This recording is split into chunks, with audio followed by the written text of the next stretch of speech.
Demi selisih harga yang receh, negara tetangga ini lepaskan kereta buatan Madiun dan pilih impor dari utara.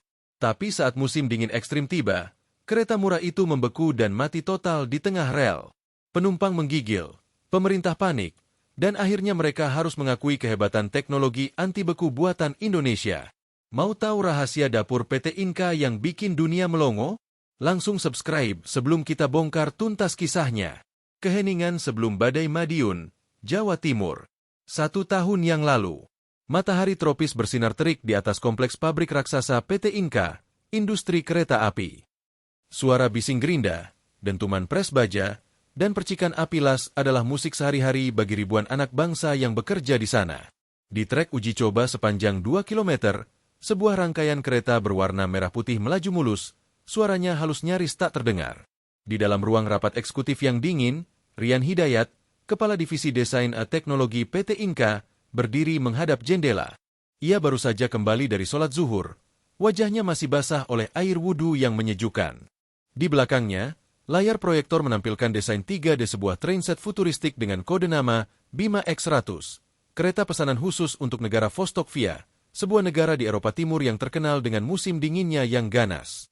Tim Rian sudah bekerja keras selama 2 tahun untuk proyek ini.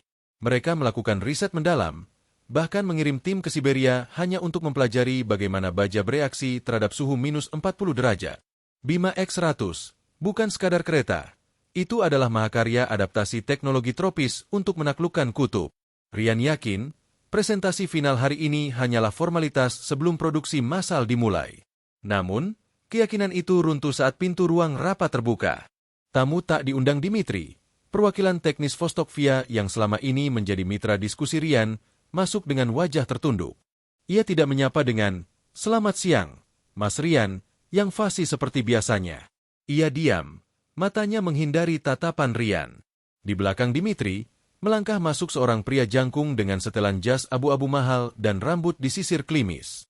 Ia adalah Thor Halvorsen, Menteri Muda Transportasi Vostokvia yang baru dilantik. Wajahnya dingin, seputih salju, dan senyumnya setipis pisau cukur. "Silakan duduk," ucap Thor dalam bahasa Inggris yang kaku, bahkan sebelum Rian sempat mempersilakan. Thor tidak menjabat tangan Rian. Ia langsung meletakkan sebuah tablet di atas meja. "Pak Rian, PT Inka," Thor memulai. Suaranya bergema di ruangan yang tiba-tiba terasa sesak. "Saya tidak akan membuang waktu Anda. Pemerintah Vostokvia telah memutuskan untuk membatalkan Letter of Intent, LOI, proyek pengadaan 60 unit kereta komuter ini." Hening. Suara AC mendadak terdengar sangat bising. Rian terpaku. Spidol di tangannya nyaris jatuh. "Membatalkan?" Rian bertanya pelan, mencoba mencerna kata-kata itu. "Tapi Pak Menteri, kita sudah di tahap final. Prototipe sudah lulus uji statis. Material khusus anti korosi sudah kami pesan. Apa alasannya?" Logika sang birokrat Thor mengetuk layar tabletnya, menampilkan sebuah grafik perbandingan harga. "Efisiensi anggaran," jawab Thor singkat. "Kami mendapat penawaran baru dari produsen tetangga sebelah utara kami, Northern Rail. Mereka menawarkan harga unit 15% lebih murah daripada Inka. Ditambah paket pemeliharaan gratis selama 2 tahun. 15%. Rian tertawa kecil, tawa yang getir. "Anda membatalkan kontrak strategis ini demi selisih 15%? Tuan Thor, Anda tahu betul reputasi Northern Rail. Mereka memproduksi kereta massal untuk iklim sedang, bukan untuk iklim ekstrim seperti negara Anda." Rian menekan tombol remotenya, menampilkan slide spesifikasi teknis Bima X100. "Lihat ini." Rian menunjuk gambar skematik sistem pemanas. "Kami mendesain double-layered insulation, isolasi lapis ganda, di dinding kereta. Kami menggunakan baja tahan karat tipe 304L yang dimodifikasi khusus agar tidak getas saat suhu jatuh di bawah minus 30 derajat. Kami memasang heater di setiap sambungan pintu agar tidak macet karena es." Rian menatap tajam ke arah Thor. "Produsen sebelah utara itu, mereka cuma pasang AC standar yang dibalik jadi pemanas. Baja mereka, baja standar industri yang akan menyusut drastis saat kena badai salju. Itu bukan penghematan, Tuan Thor. Itu bunuh diri massal." Overspec versus realita. Thor menghela napas panjang, seolah bosan mendengar kuliah teknis. Ia menyandarkan punggungnya di kursi kulit yang empuk.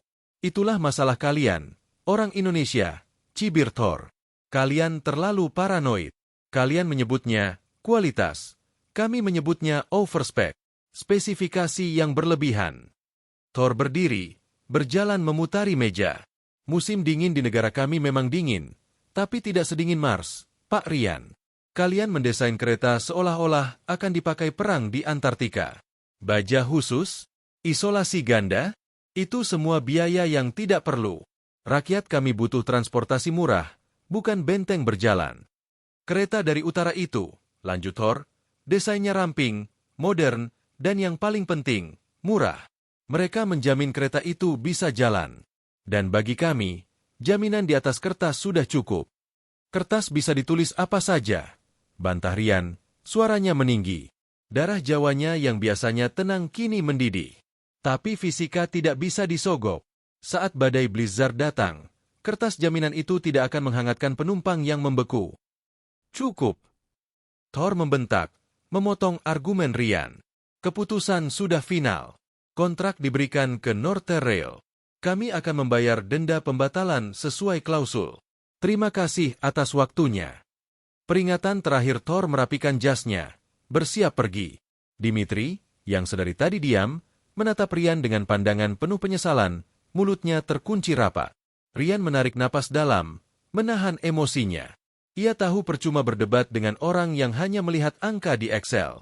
Tuan Thor, suara Rian rendah namun berat, menghentikan langkah Thor di ambang pintu. 1 tahun lagi.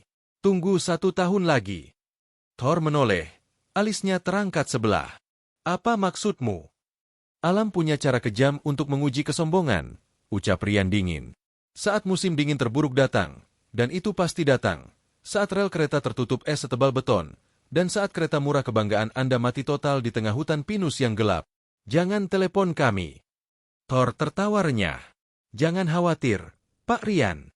Kami tidak akan pernah menelepon ke selatan. Apa yang bisa dilakukan negara tropis untuk negara salju? Urus saja kereta kalian di cuaca panas. Thor melangkah pergi, meninggalkan Rian yang berdiri kaku di ruang rapat. Di luar jendela, kereta uji coba Inka masih melaju gagah, siap menghadapi tantangan apapun. Tapi hari itu, kebanggaan mereka diludahi demi efisiensi. Rian mengepalkan tangannya. Kita lihat saja nanti, Tuan Thor. Kita lihat siapa yang akan menggigil kedinginan. Kesunyian di ujung rel 1 tahun telah berlalu sejak keputusan fatal di ruang rapat Madiun. Roda waktu berputar, membawa musim dingin terburuk dalam 5 dekade terakhir ke tanah Vostokvia. Badai salju yang oleh penduduk lokal disebut The White Beast, si binatang putih, sedang mengamuk, menimbun segalanya dengan lapisan es setebal 1 meter. Di tengah hutan taiga yang gelap dan tak berujung, rangkaian kereta komuter cepat Northern NR500 sedang melaju membelah badai. Ini adalah kereta kebanggaan baru Vostokvia, simbol modernisasi murah yang dibeli Thor Halvorsen. Desainnya ramping, futuristik, dengan kaca jendela lebar yang menawarkan panorama yang kini hanya berupa dinding putih mematikan.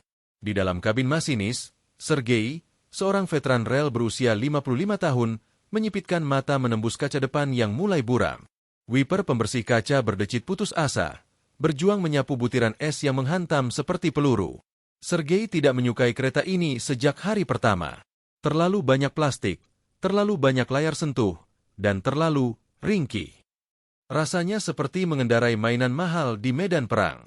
Suhu luar minus 38 derajat, lapor Ivan, asisten mudanya, suaranya bergetar.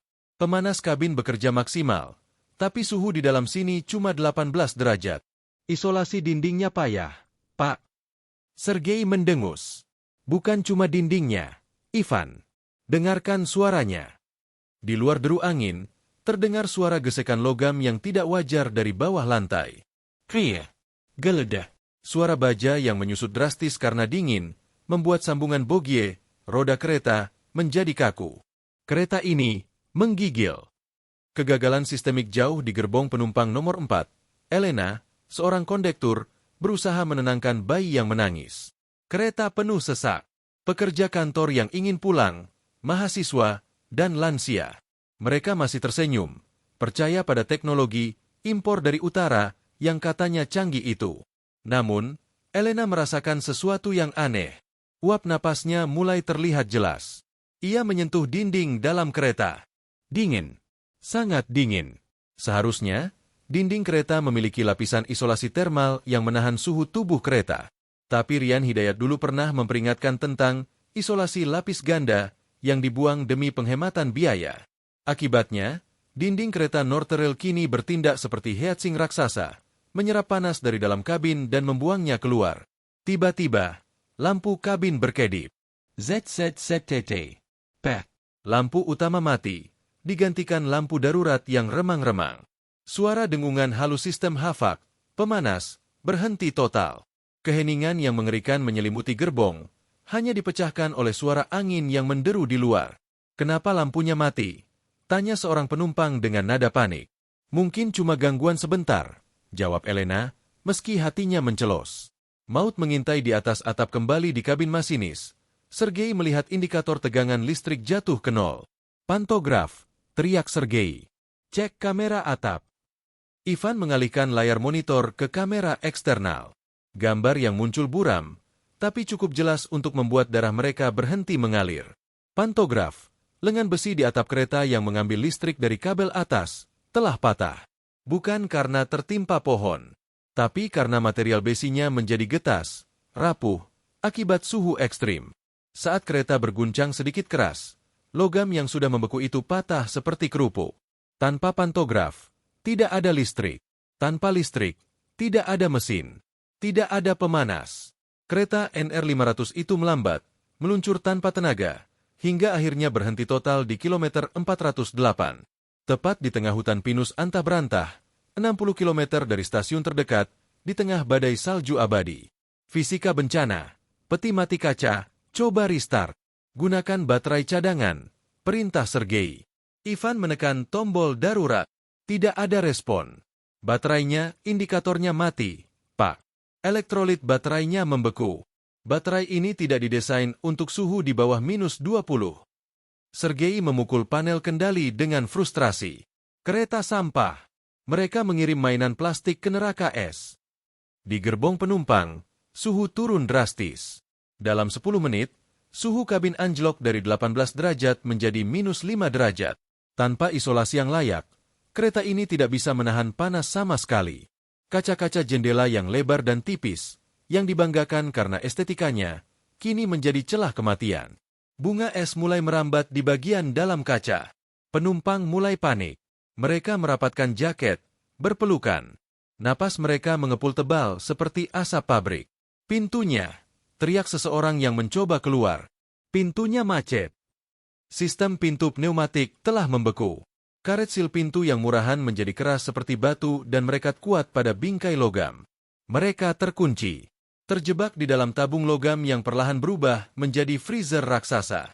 Penyesalan sang menteri sementara itu di pusat komando transportasi di ibu kota Vostokvia. Suasana hangat, kopi panas tersedia, tapi atmosfernya sedingin mayat. Thor Halvorsen berdiri kaku di depan layar raksasa yang menampilkan peta jaringan kereta api. Ada satu titik merah berkedip di jalur utara. Kontak hilang dengan NR500, lapor operator. Suhu di lokasi diperkirakan minus 40 derajat dengan wind chill minus 50. "Ada 400 penumpang di sana, Pak Menteri." Thor menelan ludah. Kerongkongannya terasa kering. "Hubungi Northrail. Minta solusi teknis. Bagaimana cara restart sistem mereka dalam kondisi ini?" Operator itu menggeleng pelan. Wajahnya putus asa. "Sudah kami hubungi, Pak." Teknisi mereka bilang, manual operasional mereka tidak mencakup skenario suhu serendah ini. Mereka menyarankan evakuasi, tapi helikopter tidak bisa terbang dalam badai ini. Thor merosot di kursinya. Kakinya lemas. Kata-kata, efisiensi 15%, yang dulu ia banggakan di depan Rian Hidayat kini terasa seperti lelucon paling kejam sedunia. Ia telah menghemat anggaran negara, benar. Tapi harga penghematan itu sekarang sedang ditagih oleh alam. 400 nyawa. Bayi, orang tua, pekerja. Mereka akan mati kedinginan dalam waktu kurang dari 3 jam jika bantuan tidak datang. Ingatannya terlempar kembali ke ruang rapat setahun lalu. Wajah tenang insinyur Indonesia itu. Saat rel kereta tertutup es setebal beton dan kereta murah itu mati total. "Jangan telepon kami." Thor memejamkan mata. Ia gemetar. Bukan karena dingin, tapi karena rasa bersalah yang menusuk tulang. Ia mengambil ponsel satelitnya. Tangannya yang biasa mantap menandatangani kontrak miliaran dolar, kini gemetar hebat. Ia tahu Norterrail sudah angkat tangan. Negara tetangga di utara juga sedang sibuk dengan badai mereka sendiri. Tidak ada yang peduli pada Vostokvia. Kecuali, mungkin, satu orang yang pernah ia usir. Sambungkan saya ke Indonesia, bisik Thor. Suaranya parau, harga dirinya hancur lebur. Sambungkan saya ke PT Inka. Sekarang. Di tengah badai salju yang melolong seperti serigala lapar, kereta canggih buatan utara itu kini hanyalah seonggok besi tua yang tidak berguna. Dan nasib ratusan nyawa kini bergantung pada sebuah panggilan telepon ke negara tropis yang berjarak ribuan kilometer jauhnya. Dering yang memecah kesunyian Madiun, Jawa Timur. Pukul 2.15 dini hari. Hujan deras mengguyur kota Madiun, menciptakan irama monoton di atap genteng rumah dinas Rian Hidayat. Di dalam kamar tidur yang sederhana, lampu tidur temaram menyinari tumpukan buku teknik dan miniatur kereta api di rak dinding. Rian baru saja selesai sholat tahajud, masih duduk di atas sajadah, berzikir memohon ketenangan hati. Proyek-proyek baru sedang menumpuk, tapi entah kenapa, pikirannya malam ini gelisah tak menentu. Tiba-tiba, ponsel di meja kerjanya menyala. Bergetar panjang, memecah keheningan sepertiga malam itu. Rian menoleh. Siapa yang menelepon jam segini? Ia bangkit, melirik layar ponselnya. Panggilan masuk, 20XXX, kode negara Vostokvia. Jantung Rian serasa berhenti berdetak sejenak, lalu berpacu kencang. Firasat buruk yang ia rasakan setahun lalu di ruang rapat kini menjelma menjadi hantu digital di layar ponselnya. Ia menatap nama yang tidak tersimpan itu, tapi ia tahu siapa di balik kode negara tersebut. Assalamualaikum, ucap Rian pelan saat mengangkat telepon. Suaranya tenang namun waspada. Pak Rian, ini Dimitri. Suara di seberang sana terdengar hancur lebur. Dimitri, teknisi Vostokvia yang dulu sering berdiskusi dengannya, kini terdengar seperti orang yang sedang berdiri di tepi jurang. Suara angin badai yang menderu kencang terdengar jelas di latar belakang. Dimitri. Rian mengerutkan kening. Ada apa? Kenapa suaramu seperti itu? Bencana, Pak. Bencana total. Dimitri terisak, suaranya pecah oleh kepanikan. Kereta NR500. Kereta baru dari utara itu mati total di hutan taiga. Pantograf patah. Pemanas mati. Pintu terkunci beku. Ada 400 orang di dalam, Pak. Suhu minus 40. Bayi-bayi mulai membiru. Rian memejamkan mata. Ia mengucap innalillahi dalam hati. Hukum alam telah menagih sombongnya manusia. Berapa lama mereka sudah terjebak? 2 jam. Bantuan tidak bisa masuk karena badai. Teknisi Norterrail menyerah. Mereka bilang tidak ada cara menyalakan kereta tanpa listrik kabel atas. Dimitri menarik napas panjang, tersengal-sengal. Pak Rian, kami butuh bantuan. Kami butuh solusi Inka. Runtuhnya kesombongan Rian terdiam. Ia memegang ponselnya erat-erat hingga buku jarinya memutih. Logika manusianya berteriak, tutup teleponnya. Biarkan mereka. Mereka yang menghinamu dulu. Mereka yang membuang karyamu demi diskon 15%. Di mana Thor Halvorsen? Tanya Rian dingin, memotong tangisan Dimitri. Hening sejenak. Hanya suara badai yang terdengar. Saya di sini, Pak Rian. Suara itu. Suara Thor Halvorsen. Tapi bukan suara Thor yang angkuh dan penuh kuasa seperti setahun lalu. Suara ini kecil, gemetar, dan penuh ketakutan. Suara seorang pria yang egonya telah dihancurkan oleh kenyataan pahit. Tuan Thor, sapa Rian datar. Bagaimana kabar efisiensi anggaran Anda? Tolong. Suara Thor parau, nyaris berbisik. Jangan bahas itu sekarang. Saya mohon. Saya salah. Saya bodoh. Saya arogan. Hina saya sepuas Anda, Pak Rian. Tertawakan saya. Tapi tolong, berikan kami cara untuk membuka pintu kereta itu. Berikan kami cara untuk menghangatkan 400 orang itu. Mereka akan mati dalam 1 jam. Rian bisa mendengar keputusasaan yang nyata. Pejabat tinggi yang dulu menatapnya dengan jijik, kini mengemis nyawa padanya di tengah malam buta. Keputusan sang insinyur Rian menatap sajadahnya yang masih tergelar. Ia teringat ajaran gurunya, ilmu itu bukan untuk dibanggakan, tapi untuk diamalkan. Sebaik-baik manusia adalah yang paling bermanfaat bagi manusia lain. Dendam tidak akan menghangatkan bayi yang kedinginan di Vostokvia. 1 jam, gumam Rian. Ya, 1 jam sebelum hipotermia massal, jawab Thor putus asa. Rian menghela napas panjang, membuang egonya, dan membiarkan naluri insinyurnya mengambil alih.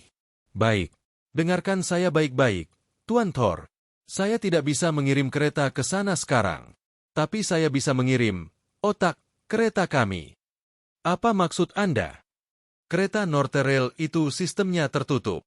Tapi Bima X100 yang kami desain dulu punya bypass protocol untuk situasi ini. Saya tahu sistem kelistrikan dasar semua kereta tipe itu mirip.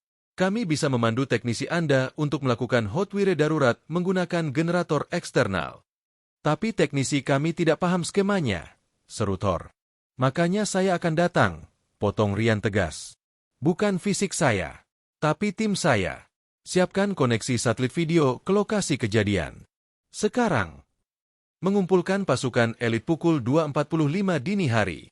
Grup WhatsApp, Inka RND, Elite Team, berbunyi nyaring dengan notifikasi merah. Rian Hidayat, kode hitam. Urgent. Meeting Zoom 5 menit lagi. Siapkan skema kelistrikan NR500, cari di database kompetitor, dan siapkan modul simulasi termal. Nyawa manusia dipertaruhkan. 10 menit kemudian, di layar laptop Rian, muncul 4 wajah lelah namun siaga. Ada Sarah, ahli software dan sistem kendali kereta. Budi, insinyur spesialis kelistrikan arus kuat. Pak Jarwo, mekanik senior legendaris yang bisa memperbaiki mesin diesel hanya dengan mendengar suaranya. Dan Adit, desainer struktur muda. Kereta musuh mogok di Vostokvia. Rian membuka briefing singkat. 400 nyawa. Suhu minus 40. Kita harus cari cara menyalakan pemanas kereta itu tanpa listrik dari kabel atas. Lah. Mampus. Umpat Adit pelan. NR500 itu sistemnya fully elektrik. Nggak ada listrik. Dia jadi batu bata. Kecuali kita bypass inverter utamanya. Selapak Jarwo sambil menyeruput kopi hitamnya. Matanya yang tua menyipit tajam. Kalau ada genset diesel portable di lokasi, kita bisa suntik listrik langsung ke bus DC pemanas. Lewati trafo utama. Resikonya kabel kebakar, tapi pemanas nyala. Itu gila, Pak, kata Budi. Tegangannya beda. Bisa meledak. Lebih baik meledak sedikit daripada beku mati, balas Pak Jarwo tenang. Kita butuh skema kabelnya. Sarah, bisa retas manual mereka. Sarah mengetik cepat di keyboardnya. Sedang saya coba akses database publik. Dapat. Skema wiring NR500. Saya kirim ke layar. Rian menatap timnya. Wajah-wajah Indonesia yang sederhana, yang bekerja dalam diam di kota kecil Madiun, kini sedang bersiap melakukan operasi penyelamatan jarak jauh untuk negara yang pernah meremehkan mereka. Dengar, kata Rian serius. Mereka dulu menghina kita. Mereka bilang kita overspec. Tapi malam ini, overspec, otak kalianlah yang akan menyelamatkan rakyat mereka. Kita tunjukkan pada dunia bahwa insinyur Indonesia tidak pernah meninggalkan orang dalam bahaya, bahkan orang yang pernah meludahi kita. Siap, Pak, jawab mereka serempak. Pak Jarwo, siapkan instruksi langkah demi langkah untuk teknisi lapangan di sana. Gunakan bahasa Inggris sederhana atau bahasa isyarat kalau perlu. Sarah, pantau telemetri jika bisa tersambung. Kita akan memandu tangan mereka dari sini. Rian kembali menyalakan ponselnya, menghubungi Thor. Tuan Thor, siapkan teknisi lapangan Anda dengan headset dan kamera. Tim Madiun mengambil alih kendali operasi ini. Dan demi Tuhan, suruh mereka menuruti setiap kata-kata Pak Jarwo, atau kalian akan mengubur 400 mayat besok pagi. Di Madiun, fajar belum menyingsing. Tapi di ruang kerja sempit itu, semangat membara mulai menyala, bersiap mengirimkan kehangatan teknologi Nusantara menembus badai salju di ujung dunia. Operasi jarak jauh. Madiun, Hutan Taiga pukul 3.30 WIB, Madiun, pukul 23.30 waktu lokal, Vostokvia. Di ruang Command Center darurat di Madiun, suasana tegang terasa begitu pekat. 5 layar monitor besar menyala, menampilkan data telemetri yang terputus-putus dan feed video beresolusi rendah yang dikirim via satelit dari tengah hutan taiga. Di layar utama, terlihat wajah Dimitri dan Ivan, teknisi muda Vostokvia, yang terbungkus jaket tebal berlapis-lapis. Wajah mereka pucat, bibir membiru, dan bulu mata mereka tertutup kristal es. Di latar belakang, suara angin badai terdengar menderu, bercampur dengan suara tangisan samar dari gerbong penumpang. Koneksi stabil, lapor Sarah, jarinya menari di atas keyboard. Latensi 2 detik. Kita terhubung. Rian Hidayat mendekatkan mikrofon ke mulutnya. Dimitri, Ivan, dengarkan saya. Jangan panik. Tarik napas. Kami ada di sini bersama kalian. Di seberang sana, Dimitri mengangguk lemah. Tangannya memegang obeng dengan gemetar hebat. Pak Rian, kami siap. Tapi tangan saya, rasanya sudah bukan milik saya lagi. Dingin sekali. Bertahanlah, nak. Suara Pak Jarwo, mekanik senior Inka, terdengar menenangkan namun tegas. Kalian adalah satu-satunya harapan 400 orang di belakang kalian. Ikuti instruksi saya pelan-pelan.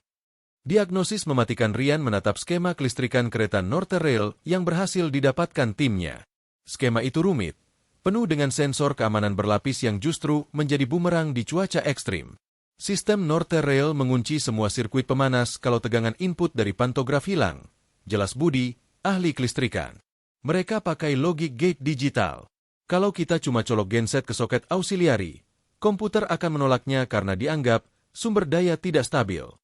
Bodoh, umpat Adit. Mereka memprioritaskan kestabilan sirkuit daripada nyawa penumpang. Kita harus menipu komputernya, kata Rian. Kita harus melakukan bypass langsung ke busbar DC pemanas, melewati inverter kontrol utama. Itu adalah tindakan yang sangat berbahaya. Salah menyambung kabel positif dan negatif, kapasitor raksasa di bawah gerbong akan meledak, membakar seluruh kereta beserta penumpangnya.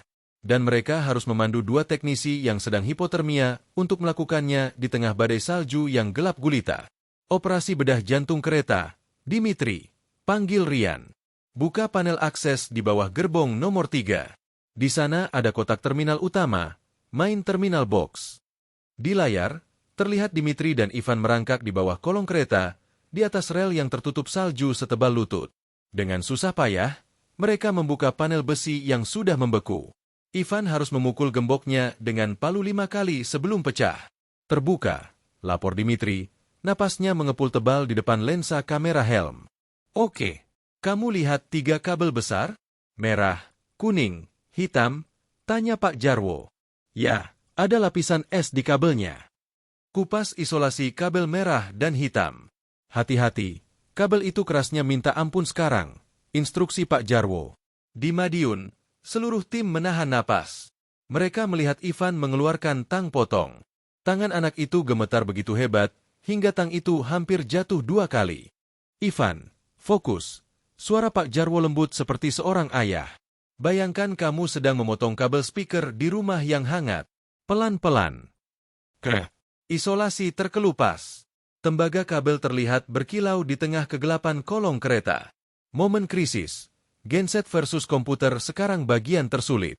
Mereka harus menghubungkan kabel dari genset diesel darurat yang dibawa tim penyelamat lokal, yang baru saja tiba dengan snowmobile namun tak bisa berbuat apa-apa, ke kabel yang baru dikupas itu. Adit, hitung bebannya, teriak Rian. Pemanas butuh 400 ampere untuk startup awal. Genset mereka cuma punya kapasitas 380 ampere maksimal. Seru Adit panik. Kalau dinyalakan semua, genset akan mati, stall. Kalau dinyalakan sedikit, panasnya nggak cukup. Kita tidak nyalakan semua, potong Rian cepat. Kita nyalakan sistem floor heating, pemanas lantai, saja. Lupakan AC atap, panas lantai naik ke atas. Itu cukup buat nyelamatin nyawa. Tapi sistem Northern Rail menyalakan keduanya bersamaan, bantah Sarah. Dimitri. Rian berteriak. Cabut sekring nomor F45 dan F46 di panel samping. Itu akan mematikan AC atap. Lakukan sekarang. Dimitri bergerak, tangannya yang kaku meraba deretan sekring kecil. Pandangannya kabur. Nomornya tidak terbaca, tertutup bunga es. Baris ketiga dari kiri, urutan keempat dan 5 dari atas. Pak Jarwo hafal di luar kepala posisi komponen standar industri itu. Klik, klik. 2 sekring tercabut. Sambungkan kabel genset. perintah Rian. Ivan menjepitkan kabel jumper buaya raksasa dari genset ke kabel tembaga kereta. Percikan api biru menyambar sesaat, membuat tim di Madiun tersentak. Kabel terpasang. Menyalakan genset, teriak Dimitri. Suara mesin diesel tua meraung di latar belakang audio. Brum, bat-bat. Brum. Genset menyala. Arus listrik mengalir. Detik-detik penentuan di layar telemetri Sarah. Indikator tegangan mulai naik dari 0. 200 V. 350 V. 600 V. 750 V DC. Tegangan masuk, teriak Sarah. Tapi apakah pemanasnya menyala? Atau sistem proteksi komputer Northern akan memblokirnya? Semua mata tertuju pada indikator suhu kabin yang dikirim sensor telemetri. Angkanya diam di minus 15 derajat. Tidak bergerak. 1 detik. 5 detik. 10 detik. Hening yang menyiksa. Gagal. Bisik Budi lemas. Komputernya masih memblokir. Dia mendeteksi unauthorized power source. Rian memukul meja. Sialan. Sistem keamanan bodoh. Mereka lebih mementingkan garansi daripada nyawa. Di Vostokvia, Dimitri menangis. Pak Rian, tidak ada panas. Lampu indikator pemanas berkedip merah. Error code E09. Kami gagal. Ivan menjatuhkan kepalanya ke salju. Harapan itu musnah. Ide gila Pak Jarwo tiba-tiba. Pak Jarwo berdiri. Matanya menyala. Sensor suhu. Serunya. Komputer itu memblokir karena dia tahu suhu di luar minus 40. Tapi arus masuknya tidak stabil. Dia pikir ada korsleting. Kita harus tipu sensor suhunya supaya dia pikir suhu di luar sudah hangat. Jadi proteksinya melunak. Bagaimana caranya? Sensornya ada di atap. Tanya Adit. Bukan sensor luar. Sensor baterai. Pak Jarwo menunjuk skema. Ada termistor di kotak baterai. Ivan. Kamu masih punya sisa kopi panas di termosmu. Di layar, Ivan mendongak bingung. Ada, sedikit. Masih agak hangat. Siramkan ke kotak sensor baterai di sebelah kirimu. Kotak kecil warna biru.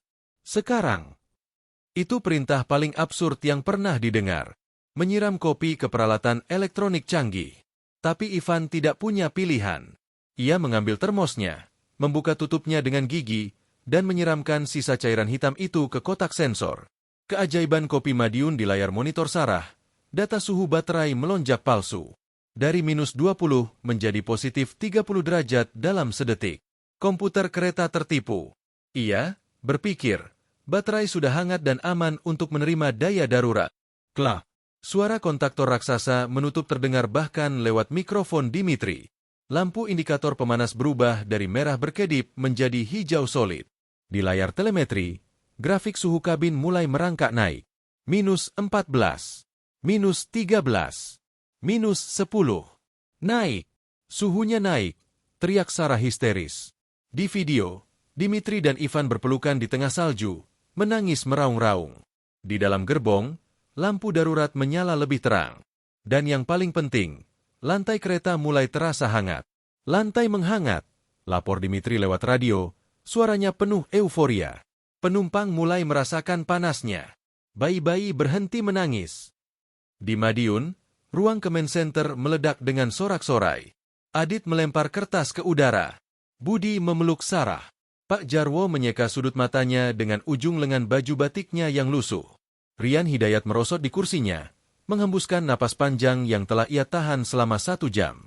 Ia mengambil ponselnya yang masih terhubung dengan Thor Halvorsen, yang sedari tadi mendengarkan dalam diam lewat sambungan konferensi. Tuan Thor, suara Rian bergetar karena emosi dan kelelahan. Kereta Anda sudah hangat. Rakyat Anda selamat. Di ujung telepon, tidak ada kata-kata. Hanya suara isak tangis seorang menteri yang egonya telah hancur lebur, digantikan oleh rasa syukur yang tak terhingga kepada sekelompok insinyur dari negara tropis yang baru saja melakukan keajaiban dengan logika, keberanian, dan secangkir kopi sisa. Terima kasih. Bisik Thor akhirnya. Suaranya pecah. Terima kasih, Indonesia. Rian tersenyum tipis.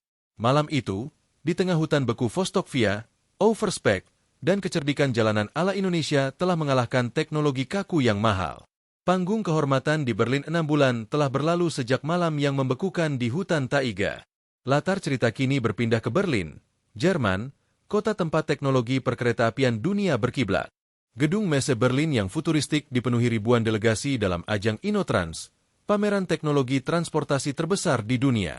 Biasanya, stan-stan raksasa dari Eropa, Jepang, dan Cina mendominasi perhatian. Namun hari ini, kerumunan terbesar justru berkumpul di depan sebuah stan yang didominasi warna merah putih. Stan milik PT Inka, Industri Kereta Api. Di auditorium utama, sesi panel, masa depan transportasi iklim ekstrim, sedang berlangsung. Suasana hening, penuh ketegangan. Rian Hidayat berdiri di podium, tanpa kontras di antara panelis lain yang mengenakan setelan jas gelap kaku. Rian mengenakan batik tulis motif, semen Romo, yang berwibawa. Ia di sana bukan sebagai peserta pameran biasa, tapi sebagai keynote speaker yang diundang khusus. Hadirin sekalian, suara Rian bergema tenang dalam bahasa Inggris yang fasih. 6 bulan lalu, kita hampir menyaksikan tragedi kemanusiaan di Vostokvia. Kereta canggih mati total bukan karena kurangnya teknologi digital, tapi karena hilangnya sentuhan kemanusiaan dalam desain. Layar raksasa di belakangnya menampilkan 2 gambar berdampingan. Kiri, kereta Northern yang beku dan gelap gulita. Kanan, kereta Bima X100 buatan Inka yang sedang melaju gagah membelah salju dalam uji coba terbaru. Interiornya hangat dan terang benderang. Selama ini, lanjut Rian, matanya menyapu tajam ke arah delegasi Eropa, standar kami sering disebut overspec. Kalian bilang kami boros material. Kalian bilang sistem pemanas ganda dan bogie anti beku kami adalah paranoia negara tropis yang tidak paham salju. Rian berhenti sejenak, membiarkan keheningan menyelimuti ruangan. Tapi pada suhu minus 40 derajat, di mana hukum termodinamika menjadi kejam, paranoia, itulah yang menyelamatkan nyawa. Kami tidak mendesain kereta hanya untuk berjalan di atas rel. Kami mendesain kereta untuk menjadi shelter, menjadi pelindung terakhir bagi 400 nyawa di dalamnya ketika alam sedang marah. Itulah filosofi kami, teknologi yang berhati nurani. Sekutu yang tak terduga sesi tanya-jawab dibuka. Rian bersiap menghadapi skeptisisme yang biasa ia terima dari negara maju. Namun, yang terjadi sungguh di luar dugaan. Seorang pria tua berambut putih berdiri dari barisan depan delegasi Jepang. Ia adalah Hiroshi Tanaka, legenda hidup perkeretaapian Jepang, Shinkansen. Rian menahan napas. Kritik dari Tanaka bisa mematikan karir siapapun. Tanaka memegang mikrofon, menatap Rian lekat-lekat. Saya sudah merancang kereta selama 40 tahun. Jepang punya Hokkaido yang bersalju lebat. Tapi saya harus akui, solusi emergency thermal bypass yang tim Anda lakukan secara remote itu adalah kecerdikan tingkat tinggi yang tidak diajarkan di buku teks manapun. Itu adalah insting bertahan hidup. Tanaka membungkuk hormat, Ojigi, dalam-dalam ke arah Rian. Dunia berhutang pelajaran pada Indonesia hari ini. Arigato gozaimasu. Tepuk tangan mulai terdengar, satu persatu, hingga akhirnya membahana. Lalu, giliran delegasi dari Utara berdiri. Bukan Thor, melainkan CEO baru dari Northern Rail, perusahaan yang keretanya gagal total. Wajahnya merah padam, tapi ia tetap berdiri. Kami. Suaranya bergetar. Kami meminta maaf. Kami meremehkan alam dan kami meremehkan kompetitor kami. Mulai tahun depan, Northern Rail akan mengadopsi protokol keamanan termal yang dikembangkan oleh PT Inka dalam setiap unit kami. Kami membayar royalti lisensinya dengan penuh hormat. Pengakuan itu adalah kemenangan mutlak. Bukan hanya menang tender, tapi menang pemikiran. Indonesia tidak lagi menjadi pengikut teknologi, tapi menjadi kiblat standar keselamatan baru. Pertemuan di koridor sunyi setelah sesi berakhir, Rian berjalan keluar auditorium, menghindari serbuan wartawan. Ia menyelinap ke balkon yang menghadap menara TV Berlin. Ia butuh udara segar. Pak Rian. Suara itu. Rian berbalik. Di sana berdiri Thor Halvorsen. Pria itu tidak lagi mengenakan jas pejabat necis. Ia mengenakan jaket parka sederhana. Wajahnya terlihat lebih tua namun matanya lebih hidup. Tuan Thor, sapa Rian sopan, mengulurkan tangan. Thor menjabat tangan itu erat-erat. Panggil saya Thor saja. Saya bukan menteri lagi. Saya mengundurkan diri seminggu setelah kejadian itu. Saya dengar, kata Rian. Sayang sekali. Anda sebenarnya politisi yang efisien. Thor tertawa pahit. Efisien dalam membunuh orang. Mungkin. Sekarang saya menjadi konsultan independen untuk keselamatan transportasi publik. Saya keliling Eropa, mengingatkan pemerintah-pemerintah yang sombong agar tidak mengulangi kesalahan saya. Saya menceritakan kisah Anda di setiap seminar saya. Thor menatap mata Ryan. Terima kasih, Ryan. Bukan cuma karena menyelamatkan rakyat saya malam itu, tapi karena menyelamatkan hati nurani saya. Anda mengajarkan saya bahwa harga nyawa tidak bisa didiskon. Ryan tersenyum. Semua orang bisa salah, Thor. Yang membedakan adalah siapa yang mau memperbaikinya. Pulang ke rumah Bandara Juanda, Surabaya. Saat Ryan keluar dari pintu kedatangan internasional, ia tidak disambut karpet merah. Ia disambut oleh pemandangan yang jauh lebih mengharukan. Tim, elit, Inka, Pak Jarwo, Sarah, Budi, Adit, berdiri di sana. Pak Jarwo memegang kotak kardus donat kampung, sementara Sarah memegang spanduk printout kertas HVS yang disambung-sambung selotip. Welcome home Bos Ryan, traktir soto sepuasnya. Wah, Pak Ryan makin ganteng habis dari Jerman. Ledek Pak Jarwo sambil menyodorkan donat. Oleh-olehnya mana, Pak? Baut Jerman. Mereka tertawa lepas. Ryan memeluk mereka satu persatu. Inilah keluarga sebenarnya. Pahlawan-pahlawan tanpa tanda jasa yang bekerja di bengkel panas Madiun, yang otaknya baru saja diakui dunia. Soto Lamongan, Pak. Janji lo, tagih Adit. Iya. Sama nambah kerupuk sepuasnya. Tawa Ryan. Epilog.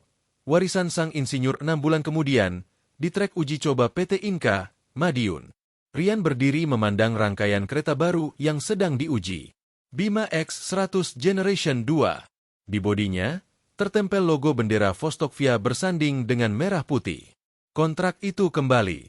Vostokvia membatalkan kontrak dengan Norterrail dan memesan 120 unit kereta dari Inka, 2 kali lipat dari pesanan awal. Dan bukan cuma Vostokvia. Pesanan datang dari Filipina, Bangladesh, hingga negara-negara Afrika yang butuh kereta tangguh. Angin sore Madiun menerpa wajah Ryan. Ia teringat cemoohan tentang overspec dan mahal. Kini ia mengerti. Indonesia tidak pernah mahal. Indonesia hanya memberikan nilai yang tidak berani diberikan orang lain. Jaminan pulang dengan selamat. Ryan melihat kereta itu melaju menjauh, membawa harapan dan kebanggaan bangsa di setiap putaran rodanya. Jalanlah yang jauh, bisik Ryan pada kereta ciptaannya. Bawa nama Nusantara ke tempat-tempat yang dingin, panas, dan sunyi. Beritahu dunia bahwa tangan-tangan anak bangsa ini mampu menciptakan keajaiban. Indonesia bukan lagi sekadar pasar. Indonesia adalah pemain utama. Dan dunia kini tahu, ketika krisis datang dan teknologi lain menyerah, hanya ada satu nomor yang harus mereka hubungi, kode negara 62. Tama.